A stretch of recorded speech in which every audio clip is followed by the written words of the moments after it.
Hopscotch-N-Jacks, a podcast where we take our inner child back to school to unpack and unlearn the lessons that shaped us to better ourselves and our futures. I'm Karen. and I'm Justice.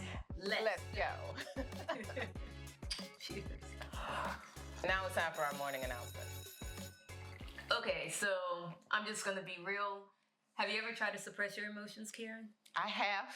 You have? A time or two. A time or two. So you're similar to me, you know what I'm saying? And I hope somebody out there, our viewers or people who are listening, this might be in alignment with you. You know that when you try to suppress your feelings or your emotions, it's hard as hell, right? Mm-hmm. And sometimes it's just impossible. Yeah. It's an impossible task. So be it joy, sadness, anger, fear, or disgust, try as we might, we can only push those down for so long. Yeah. Today's topic explores our rudimentary emotions, why they aren't just a nuisance or something to be shoved down, or only welcomed when they're happy emotions. Happy, happy, joy, joy. We're talking about the 2016 Academy Award-winning film for Best Animated Movie and Original Screenplay, Inside Out. So Inside Out is based on the character by the name of Riley Anderson. She's like the human lead in this film, a little girl, like I think she's around the age of 11 or something. Yeah. She's going through a tough time where she can no longer access her joy or her sadness. Yeah. This movie is based on the emotions of the little girl, the human lead character, Riley Anderson, who is going through a tough time at the present state where she can no longer access her joy or her sadness. This movie illustrates how important it is to recognize that we need every emotion, even if it's the so-called bad ones, to be whole people. Yeah, our discussion of Inside Out will focus on why we suppress emotions, why we shouldn't, and how they connect us all. So if you resonate with what we're exploring today, hit that share button. There you go. Share this with someone who may benefit from this topic. You can listen together or share your feedback. We would greatly appreciate your comments, likes, and the opportunity to learn with you. But before we dive into class today, please note that we are not therapists. We are not psychologists. Think of us as student teachers. We are not your teachers. People, we're not teachers. This is us learning and sharing this journey with you. Boom. Yeah. So let's just get into it, right? So this movie is staged in the mind of Riley. And we understand that she's a preteen that moves with her parents to a new town from Minnesota to San Francisco. And she's trying to adjust to the difficulties of this move. So she's experiencing some emotions that are battling against each other. And this is something that she's never experienced, nor has her emotions ever experienced. Right. So the main characters driving her emotions would be Joy, who's totally toxically positive. Hi, I'm Joy. and then you got Sadness, that all of a sudden she's beginning to touch memories, core memories, and they're turning blue and gloomy. Yeah. And that's something that no one was ready to unpack or even understand. And so with that, Joy tries to protect Riley from sadness and tries to really capture any happiness that she's had in the past so that she can try to make this move a lot more smoother for her. Right. So with that said, Joy and Sadness find themselves out of the headquarters where they're calling all the shots. And it's leaving it up to the other emotions to run the headquarters, which can be a disaster. This happens around the time when Riley's mom asks her to be a happy little girl and support her father doing this transition because everybody's going through it at this moment. Although she wants to please her mother and be happy, she starts to feel the pain of missing her past memories, which sparks the story of Joy and Sadness. I related so much to what Riley's going through, not the move, because I didn't have that. I moved as a kid, but that wasn't really an issue. I just moved to a different place in the same town. I remember being a little girl who just wanted to please the people around me. And at some point, just like Riley, I got a little pissed about that too.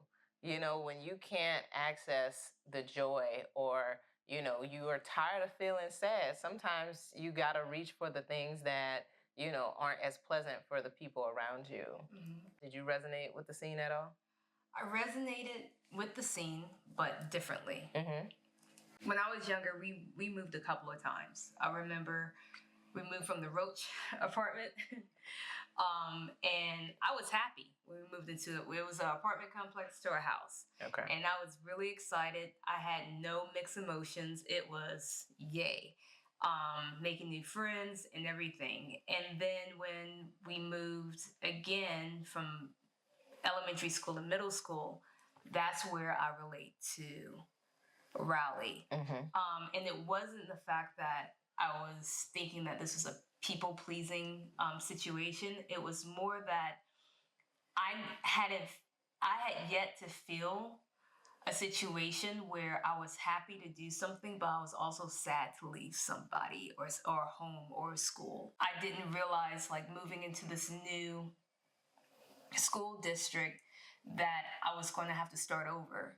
I went from having a lot of friends and some enemies, but they became frenemies, which at the end of the year became friends. It was kind of weird, but leaving everyone and coming into this whole new environment, it went from an all black school to all white school. There was a lot of things that I was dealing with as a kid that I didn't quite understand how to communicate that to my family, because I know it was for a good reason, which was a higher education. But at the same time, it was, I don't know if I ever rebounded to that, because now it's like I can move and not feel anything, because it's like, okay, you might be in my life today, but I know I learned at that moment that if I move, these people will not be in my life anymore. I might go visit, I might be able to do that, but that only lasts a certain amount of time before people transition and do their own thing in life. And so having that joy and that sadness mixed together, I started to feel a little numb. And maybe for me, it wasn't the anger that took over, it was more like the fear that took over. Yeah. I was about to point that out because I feel like that is, you could be gone from my life and I'll just move on. That feels something like the avoidant attachment, but we're not going through that because we're instead. I mean, you can go through that with. I think that's the thing. That's one of the reasons why I was so down to do this movie, is because although it's a cartoon, it helps explain it to a kid. But most importantly, this is really for adults. Yeah. It's like we are trying to unpack our inner child all the time. And these visual aids that we have with this movie helps us put it into words how we're feeling. Yeah. And sometimes we just need to be demonstrated how. No one was taught how to deal with their emotions. Right. It's very unlikely that you had a childhood where maybe the children nowadays, someone's like, so what are you feeling? Yeah. What emotion can you share with me? Yeah, I think that's not a thing that happened in the 80s or the 90s, yeah, or probably the 2010s. But maybe now, social media, there are enough therapists online teaching us how to, better behave and interact with each other. Especially after 2020, everybody's like getting therapy. Yeah. I think that was happening before, but I definitely think that 2020 was a catalyst for a lot of copays. But yeah, it was just that scene for me was really the people pleasing, that I was like, don't ask the kid to suppress her emotions, because I think that parents did that. They told us, don't give us, don't cry, we'll give you something to cry about. You just gave me something to cry about. I don't understand why you're going to give me more to cry about. And that's the whole thing of the parenting, the way we parent now. Yeah. People do ask their kids these days, how are you feeling? Right.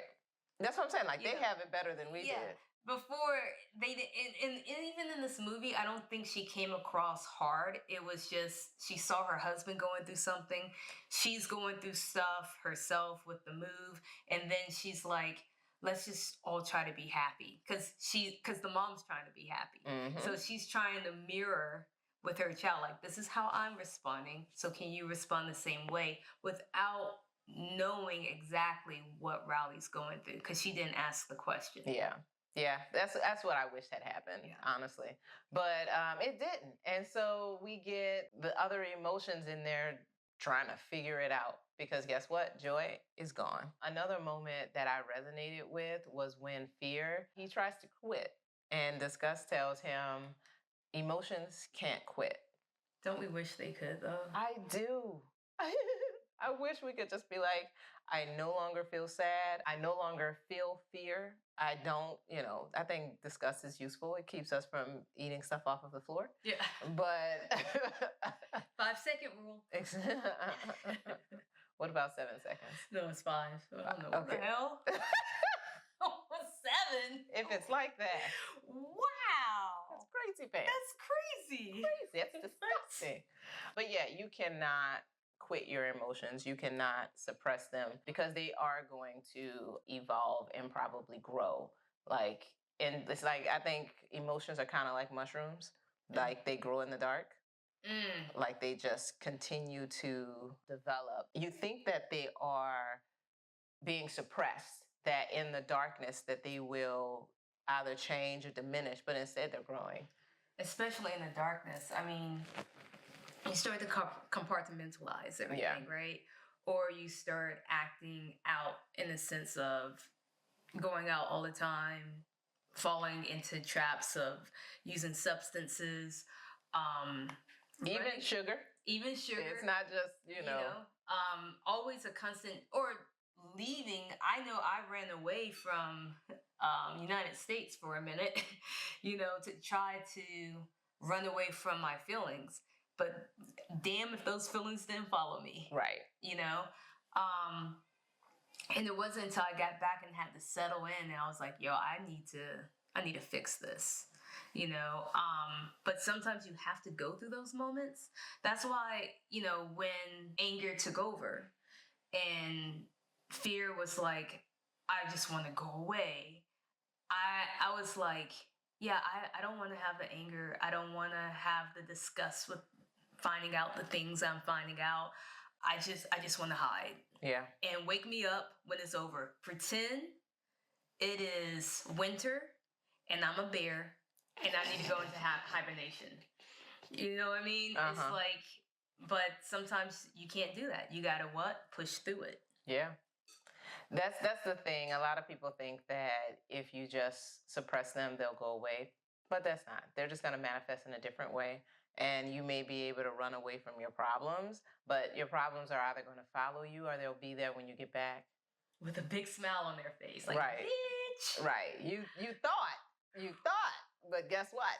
Gotcha. Got a whole nother thing coming. So while you have someone like Fear trying to run away from the headquarters, we're going to jump back to where Joy and Sadness has been, I don't know how they got kicked out of the headquarters, but Joy tried to send an emotion to the recesses of Riley's mind, and instead they get sucked off. Yep. That's from Ghost. And I'm leaving it in. Let me take a drink after that before I hold up. Pause. What the? You should watch Ghost. It's hilarious. But anyway. Anywho, so basically, I had mentioned it at the beginning that we're now dealing with a situation that no one was ready for. In the headquarters, we have Miss Sadness touching memories that anytime another emotion would touch a past memory, it stayed yellow for joy. It stayed red for anger. It stayed green for disgust. Right. It stayed blue for fear, right? But in this moment, a happy memory turned blue. And that surprised everybody. Right. And you can see Riley's reaction going from, oh, this is a happy memory to this is a sad memory. Now, what is that memory? It's a memory that was created in Minnesota. Yeah. It was a happy memory of the house that they lived in, from playing goofy things with her father, from, playing hockey with her friends, from making new friends. all of that Joy was able to embody and to make part of Riley's core memories and part of herself, now it has two feelings, it has two emotions attached. Happy there, now we're in San Francisco, happy, sad. Yeah. Why? Because I miss this. This is the first time Riley is missing something. And now sadness can step in and help with expressing what it feels like to miss something that was a fabulous moment in your life. Right. It sucks, because I can think about moments in my life where I've focused on the happy parts and didn't focus on the sad part. I remember being in the place where in one room I was really happy, and then I thought about the situation in the bathroom and I got really sad. But over the years, even when I reflected about that moment in my life, I chose to only focus on the happy part. Right. And it wasn't until recently that I remember the sad part, and at that moment I made a decision to stick with it. And if I had made a different decision to move away from it, I probably wouldn't be in the emotional situation I'm in now. And so, when I was watching it again and I was like, oh, I connect, I get it. Sometimes we forget about that opportunity to make a different choice, because this was great, but we're not going to go down that. But that was something that, when I think about that memory, I'm like, why can't we go back to this time? Why can't we go back to this? Oh, wait a minute. This is what happened at the end of the trip. Yeah.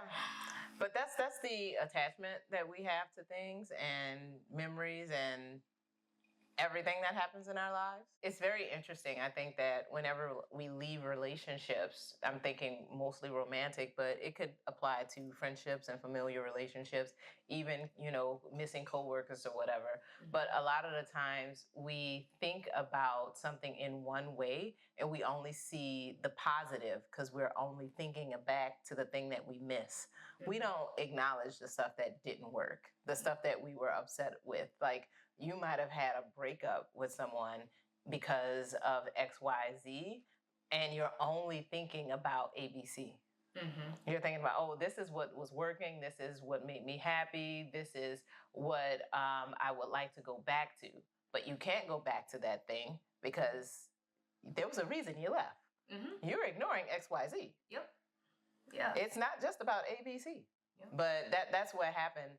The thing about this movie that I really love is how they reframe memories, how they tell the story of how memories are reframed. Mm-hmm. I really love the part about when Joy is thinking about a happy memory of it's after the game, the team is lifting Riley up and the parents are there and they're rooting for Riley, and they go back a few minutes ahead of that scene where she was sitting alone by herself and she had no one. She was sad. In her sadness, she was in isolation, but it was with people who came recognizing her sadness and said, no, we love you. We are here for you. We are there. Exactly. Like, the reframe of that memory was like really, really important.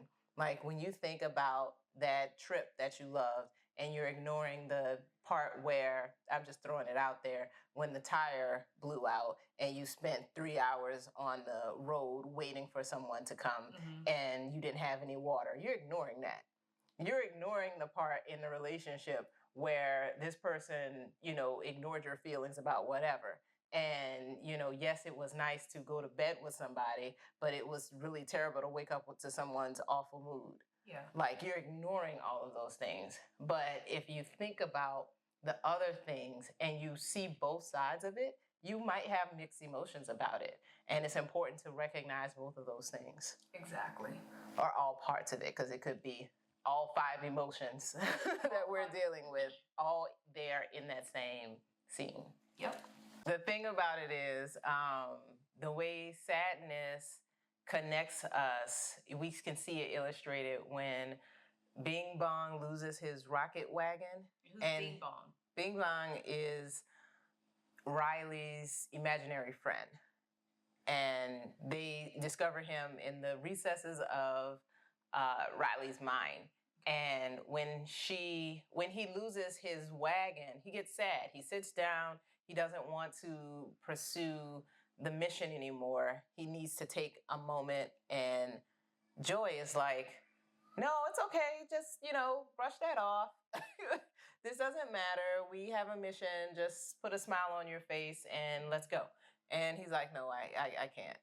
And it's only when sadness sits with him and offers him comfort and says, I know you miss your wagon, and she relates to him. She shares a story of how she felt when she lost something. And suddenly he has, the ability to get up and go this time. Like, without sadness, to create that empathy, to, illustrate how you're feeling outwardly. And then people can then recognize that and sit with you. Like, I heard on a podcast recently, they were talking about how parents shouldn't always try to fix things. Sometimes what the kid needs is for you to sit on the bench with them. And that is what they were talking about, sitting on the bench with people, because sometimes that's what we need. We don't need you to solve the problem. What we need is to be recognized for the pain that we are in, and then given some comfort with that. And without sadness, we would miss that. And Joy was like, what is happening? Yeah. She didn't understand. That's the problem with toxic positivity. Yeah, that was also a foreshadow as well. Yeah. The losing of the rocket wagon for later on in the clips. No, I agree with you. It's, when we try to shun or hide our sadness, during the time where empathy is extremely vital, that's the only way we can relate to one another. I do believe people do connect over their grievances. Yeah. And that can be a positive, but I also think it can also be a negative. Yeah. When you're dealing with someone that is willing to share a testimonial, this was me then, this is me now. And these are the steps that I did to get through it. But then when you have someone that is stuck in it and hasn't figured out how to get through it, right, and you're in it, you guys will start pairing up and start making bad decisions, because the emotions that you need to help guide you are not there at that moment. You're dealing with anger, probably, disgust, fear, and the two most important ones at that time are absent. Right. And I think we deal with that throughout our lives, so. Yeah. And honestly, we talk about sadness and joy being the most important ones, but we're going to talk a little bit later about anger and the fact that that is also very, very important. Yep. All of them are important, and that's kind of the point.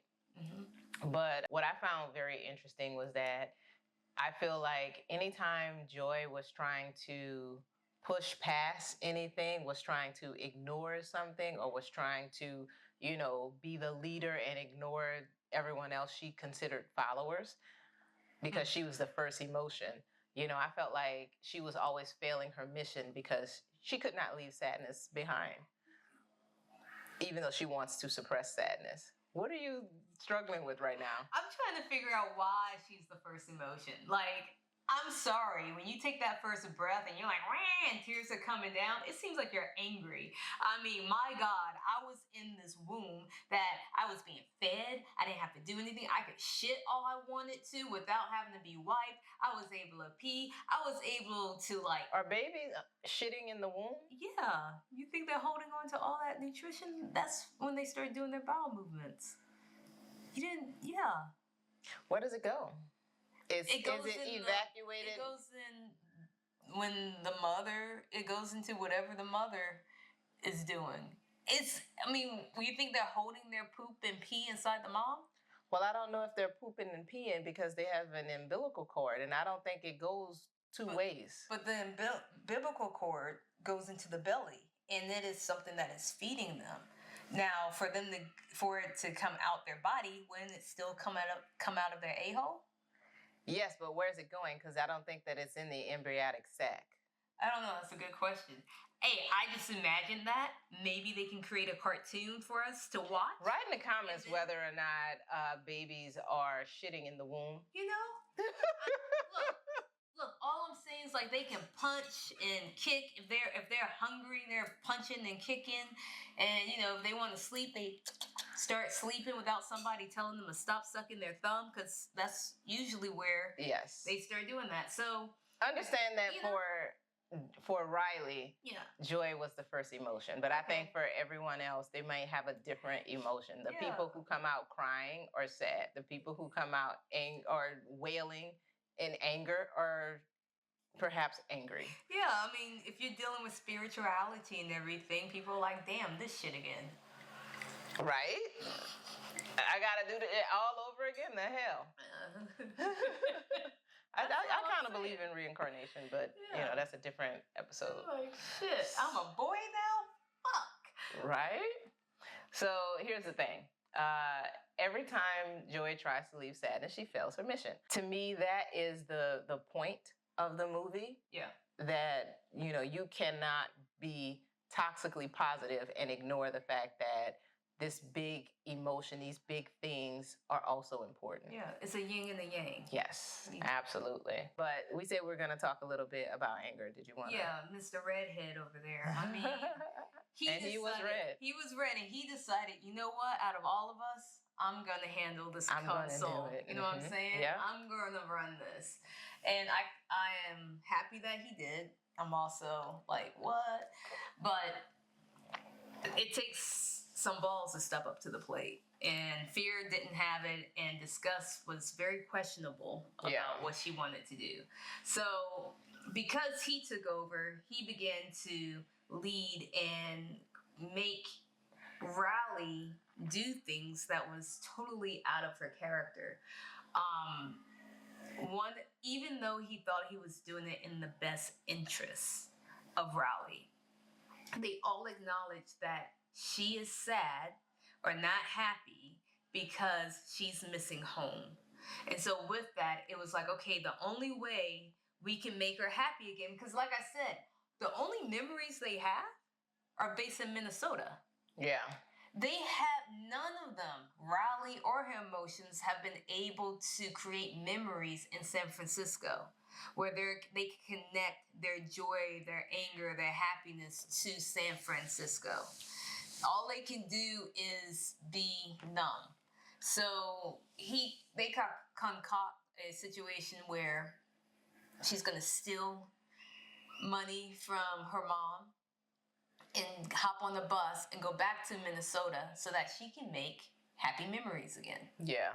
That was their way of getting joy and sadness back too. So it's like, I feel like they did everything they could in the best interest of Riley and joy and sadness, but they just aren't naturally formulated to do things like that.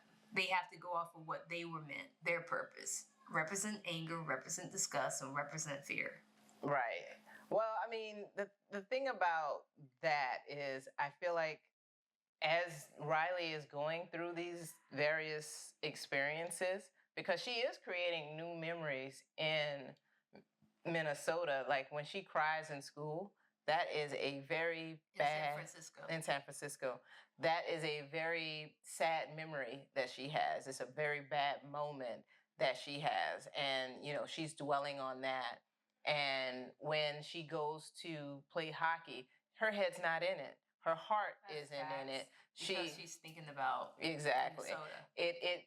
There are some times when we are resistant to the change, and because we're resistant to the change, we don't give the new opportunities a chance to be a new great thing for us. Instead, we're worried about what used to be and what we can't get back. It holds us back. Isn't that like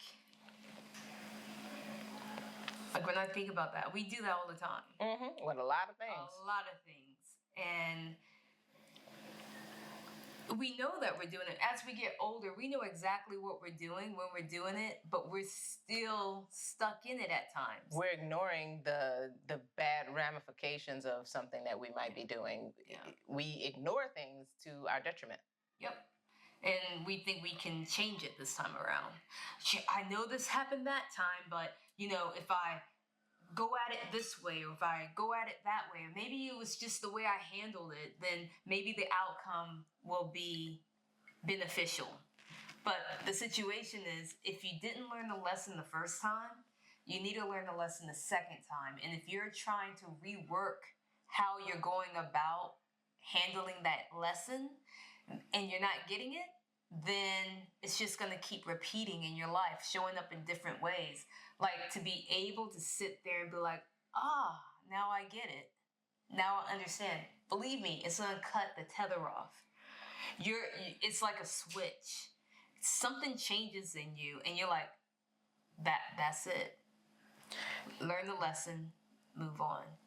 But she doesn't have that realization until the end of the movie. But in the midst of it, that's the thing when we should catch it. We should catch, yeah. Yeah, like as adults, especially as adults. Yeah. As kids, we're learning. this is her first time being so uncomfortable. Mm-hmm. Like she might have experienced loss and disappointment and all of this time and all of that stuff.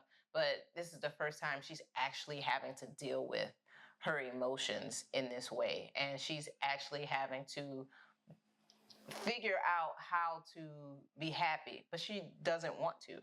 Mm-hmm. She's making a choice, is the point I'm making. Well, she's making a choice because her own emotions don't know how to deal with it. Right. And I don't think she's making the choice deliberately. I feel like she's making the choice in default mode because this is the first time she's had to experience this. And that's what's so amazing about this podcast is, trying to connect with our inner child. Mm-hmm. And it's because of our inner child's experiences, which has helped us as adults to make decisions that we make today. We can pull a memory. We can see the mixed emotions. We can see the happy, the sad, the angry. We can see all of that. And then sometimes some emotions just don't come back. Some experiences don't. How did I feel? I forget how I feel. Yeah. They go to our wasteland of memories. Yeah. That was heavy for me. Anger sometimes makes us do things that are out of character. There's a thing that happens to all of us where we think that we're one type of person. We think we're honest. We think that we would never tell a lie. We would never steal a thing, and I think that Riley probably sees herself that way, and her parents definitely do. But she does not move in that way when she gets angry. When she got angry, she was like, no, I'm going to take what I need to leave. And she steals from her mom, and she doesn't go to school the way she's supposed to be going to school. And instead she buys a ticket and hops on a bus. And that's just crazy for an 11-year-old. But I tried to run away when I was 8. I came back. I wasn't gone 15 minutes. But I absolutely tried to go. I didn't steal any money. I was not planning on what was going to happen once I was gone. But yeah, I think that every experience that we have changes us to become a different person, a different version of ourselves. And, sometimes it's a catalyst like anger taking the dashboard. And then look at us doing things that are out of character. Yeah, when you just said that, a memory popped up that pushed way back. Yeah. I tried to run away a couple of times. Oh. But one of the times I tried, but I didn't. I just wrote a note and then hid behind a chair. I wrote a note too. Yeah. Oh, you didn't actually leave. I didn't leave. I packed my bags. You Tom Sawyer, your runaway? I packed my bag. I did all that. And the time that I did run away, I just ran into my backyard. But it was because of the move. Interesting. And you had not thought about that? I have not thought about it until you just said that just now. I don't know if you like. Yeah. It was like, yeah. So, yeah. Yeah, I mean, the thing about it is we don't always, we push down things that we don't want to remember. And sometimes there are small things that, we're just not going to remember. Yeah. And larger things, bigger things happen in our lives, and they replace those things. They're no longer in the forefront, they're in the background. And maybe we'll remember them at some point, but, depending on what it is, maybe we're not meant to. They might have shaped us, but we weren't supposed to linger on them. But the thing about anger is that we look at that as a bad emotion, but in my opinion, anger is also a protector. It is very useful when we're being harmed, and it's very useful when we have a utility for it. Like when disgust is like pissing anger off. And she's like, you have to do this and you're that. I feel like she called him short. I don't know. He actually blows his top and kind of saves the day, because now joy and sadness can come back into headquarters and they can start to influence Riley in a positive way. And he saved the day because he got so heated and angry that his head went into flames. And so and so sadness and joy were stuck on the outside of the window of the headquarters. And so Disgust used that flame to melt the glass to open up a window, to cut it open, and they came in that way. Yeah. So, yeah, sometimes you need to pop off sometimes in order to save your grace. Oh, yeah, absolutely. The thing about it is people demonize anger because, that's an angry person. But maybe that person is angry for a reason. Yeah. And maybe they're tired of people using them or misleading them or any number of things. And they're just like, this is my protection, and it doesn't have to be extreme. It could be, oh, I keep people pleasing, and it's only until I recognize that this isn't actually helping me, it's hurting me. And when you get angry about it and you say, hey, no, I can't do this anymore. It's anger that got you there. Fear didn't get you there. Disgust maybe could get you there.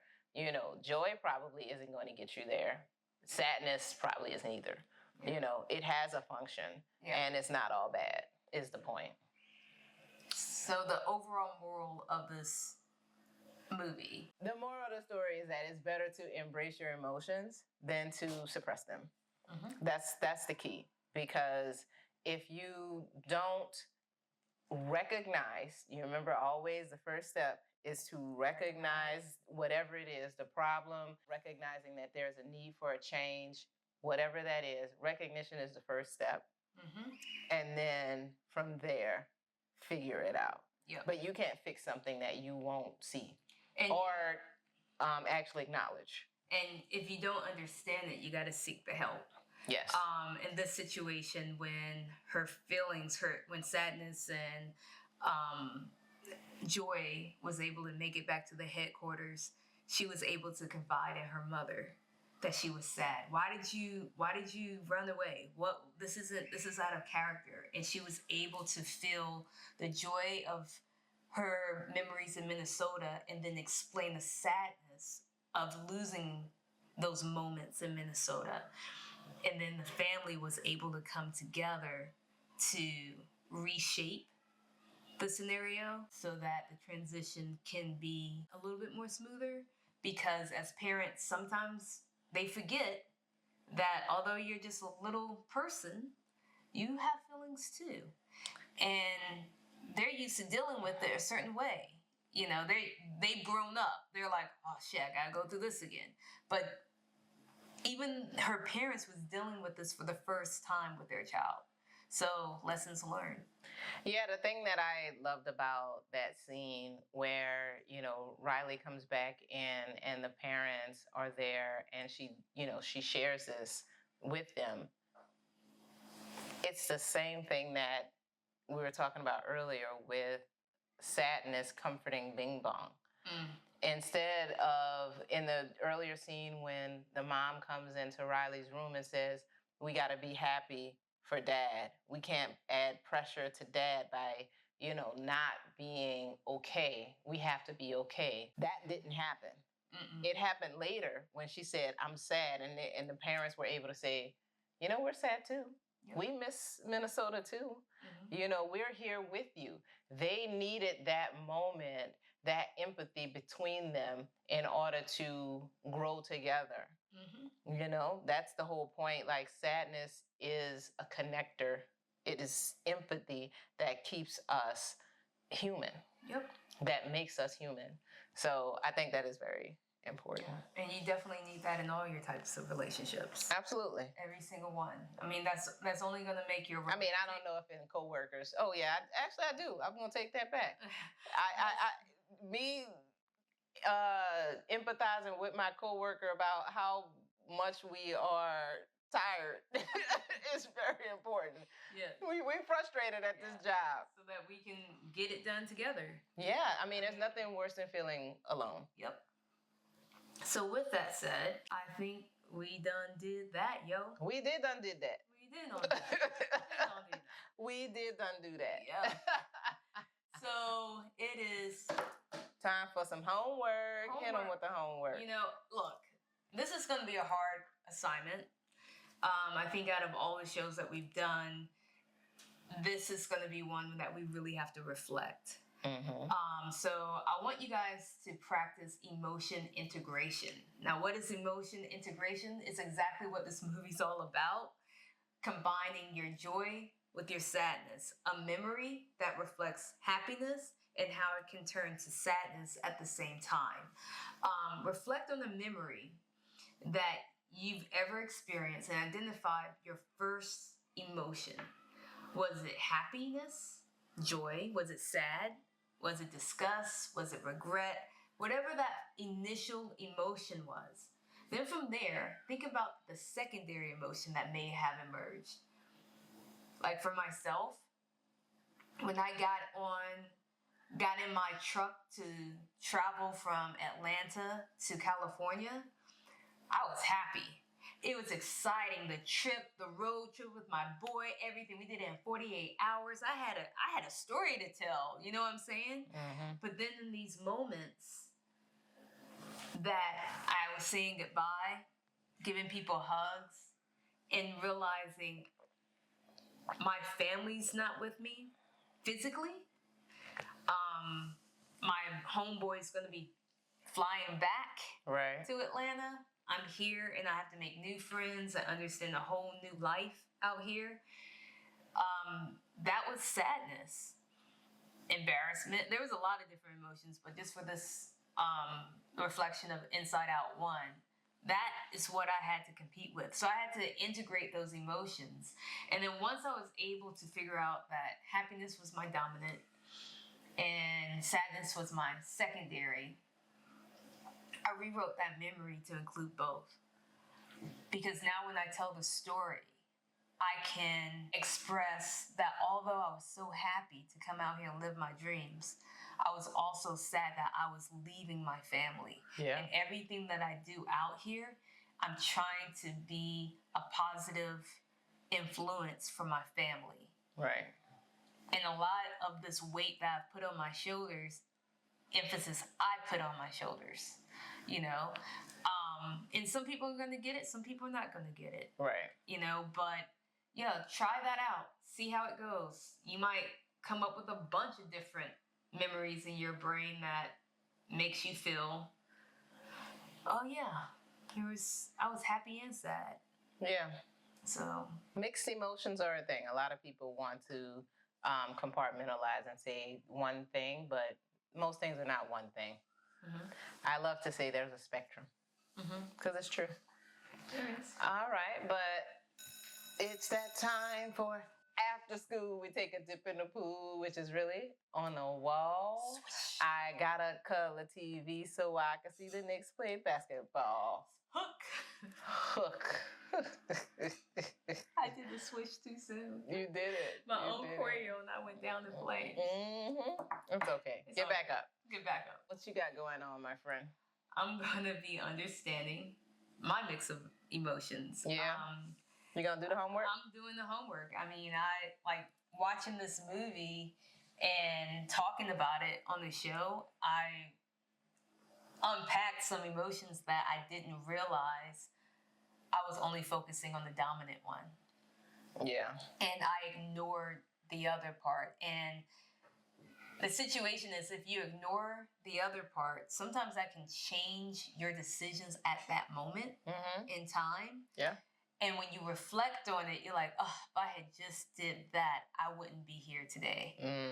You know, but you can't, it's a lesson learned, right? You learn. You get better. You get better. And when you start recognizing it again, you start making different decisions. So, yeah. That's good. That's good. What about you, yo? I am writing still. I am happy with the fact that there is progress being made. I still have not decided on, you know, that one project that I'm going to focus on, but I'm getting stuff down with other ones, and, you know, I'm trying to be happy with where I am now and not worry about where I want to be or, you know, why I'm not there, because that is also a spiral that you do not want to go down. Nope. So there is that. What you doing for self-care?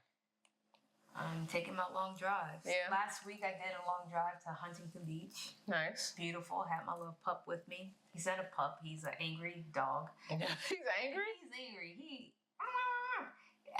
I used to take long trips to like San Francisco and Oakland and San Diego when I worked for a company. We had accounts in those cities, and he would come as a puppy. He would sit in my lap, and dangerous. He loved it, right?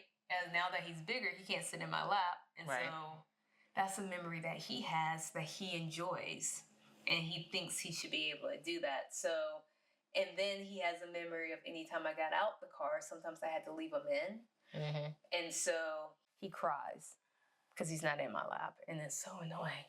Every time I slow down, he's thinking I'm parking the car where I'm gonna get out. It's like, dude, chill. It's traffic. You know what I'm saying? So yeah, taking the long drives and reconnecting with me, dog. What about you, friend? With you, dog? With me, dog. With your dog. Copy. With me, dog. I said it the way I wanted to say it. Don't edit me. You just told me to edit you. You know what I mean. Hilarious. For my self-care, I'm still doing my puzzles. Still working on that. I really enjoy that, you know, I am kind of creative in this without actually like having to produce anything except to, you know, make connections. So I enjoy that it's working a different part of my brain. Nice. And it's pretty dope. I'm gonna keep doing it. And so that's my self-care still. Cool. What about your time capsule? With my time capsule.